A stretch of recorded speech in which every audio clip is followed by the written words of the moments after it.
Thanks for tuning in to the Urban Scope podcast. I'm back with another episode of NBA news or NBA discussion. And a former NBA player, Terrence Ross, who was phenomenal dunker in his time and pretty steady NBA player during his tenure, had a comment on Shea Gilgeous Alexander. So, of course, he goes by the name SGA for short, and he won the MVP last year and he won the NBA Finals with his team, the Oklahoma City Thunder, of course. And Terrence Ross had some interesting comments. So he compared SGA to Allen Iverson, which I found very interesting because these players do have different skill sets, but the only similarities they really have to me is they can score 30 at will and they both have braids. And that's pretty much where the comparisons end for that much. And Shea is a phenomenal player. He's undeniably great. He's a leader of his team. And as I said before, he's a walking bucket. He can get 30 points anytime he wants.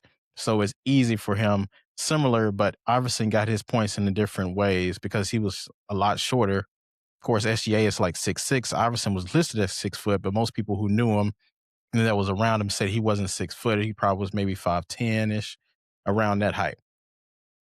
So it was more of a difficulty for him to get his points because and he played in the era where there were centers and there were a lot of bigger players and the lane was more clogged up, so it was more difficult to get shots, but he somehow was able to do it.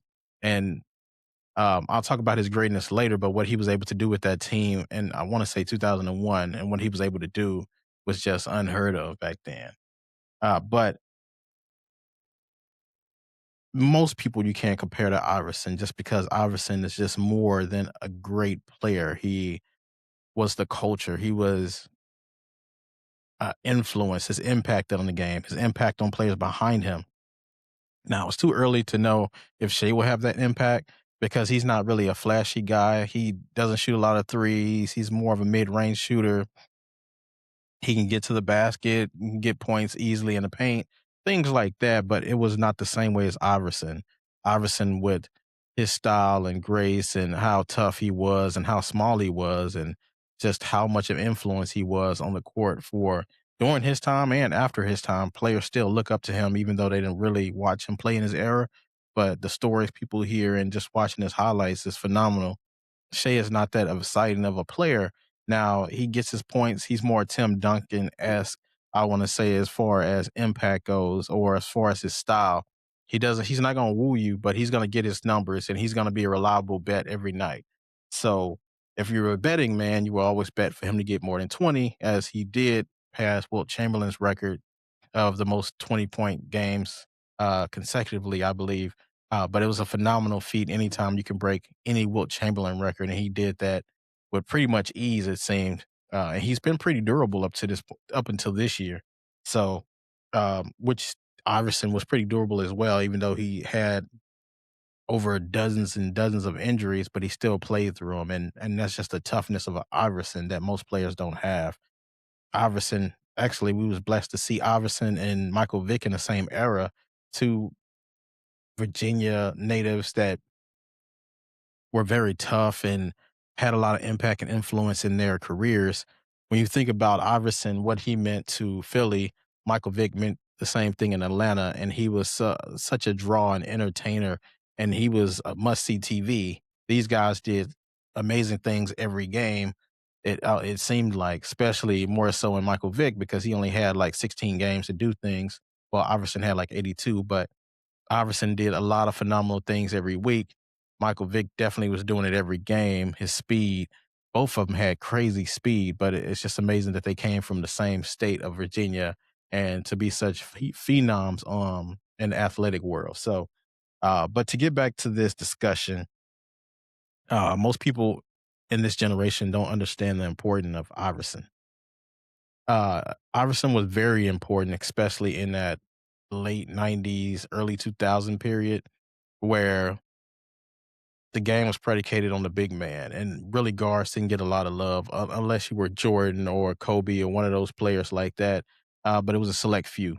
Everything was based about Shaq and Kareem and Wilt and what these guys did, and Iverson set a new trend for guards being able to impact winning and impact the game. Because most players said, well, you needed a star center or star big man to win a game. It had to be over like 6'6" or 6 foot or six or taller. But Iverson came along at 6 foot and changed the game, setting, the standard for guys like a Trey Young and like a Damian Lillard and Steph Curry, and those guys are able to be more accepted in the game now because of what Iverson did and what he showed, that it's not about height, but it's more about heart. And Iverson had a lot of heart compared to most athletes today, for sure.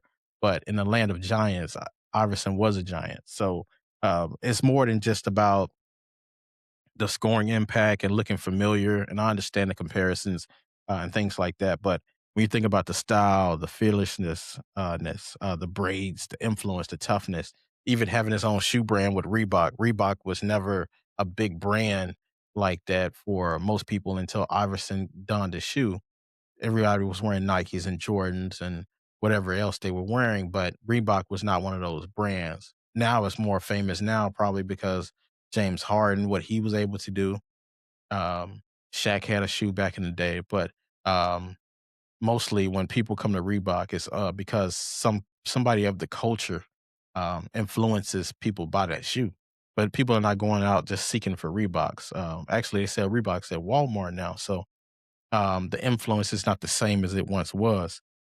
But I think um, Iverson also, the culture, like I talked about, he changed the style in the NBA because he wore the baggy basketball shorts and he was one part of that trend. Of course, you want to say the Fab Five in Michigan had an influence as well, but Iverson took it to the next level of being able to style and the way he wore his braids and the earrings and just the chains. And then he had the rap career, so he was doing a lot of different things, and he had so much influence that the NBA even hated on him. And they changed the dress appearance where people had to wear suits before the game.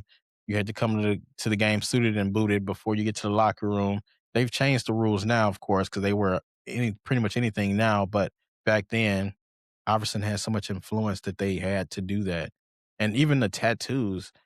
It wasn't really. He was the first player I knew with that many tattoos, and um, he set a trend behind him because you see players now all have tattoos. Even the regular common people, we were admiring his tattoos and what he was able to do, and his influence was ahead of his time, and he was a trendsetter for that.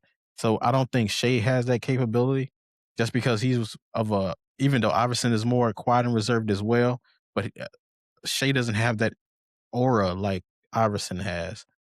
Now, Shea might be a better team leader. He might be a better all around basketball player because he can rebound and pass and do all these things. But Iverson was more of the culture.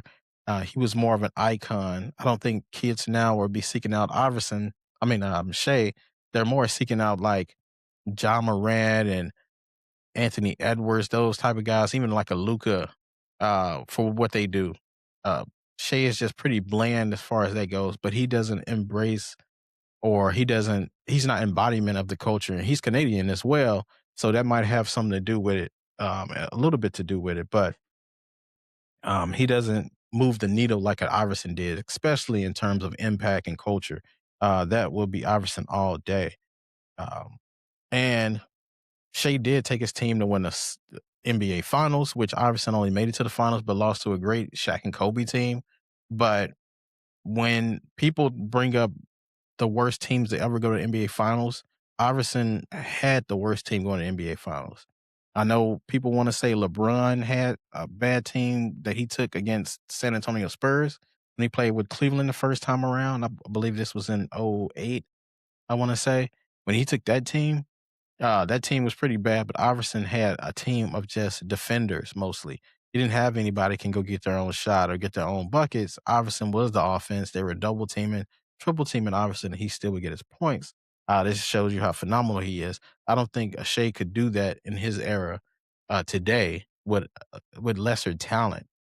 I don't think Shea really has another Hall of Famer a lot alongside him right now, but he does have a lot of formidable players that can go get their own shot, can make buckets, are great defenders as well. So the teams are kind of similar, but in an era of parity, uh, Oklahoma City Thunder doesn't have a lot of big name stars, but they are pretty much the San Antonio Spurs of today.